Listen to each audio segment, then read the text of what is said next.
वर्णमाला गीत। अनार के दाने लाल लाल,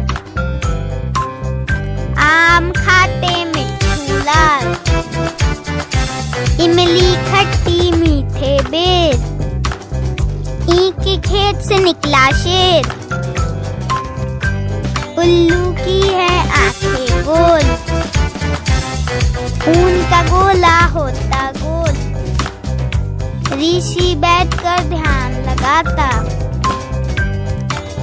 एक बिलौटा घर को जाता, ऐनक पहने भालू आता, ओ खल्लाओ कूटो धान, औरत देखो बड़ी महान, अंगूर खाता है लंगूर, पक गए खजूर। Keep learning with Samina Kids TV. Please like, share and subscribe.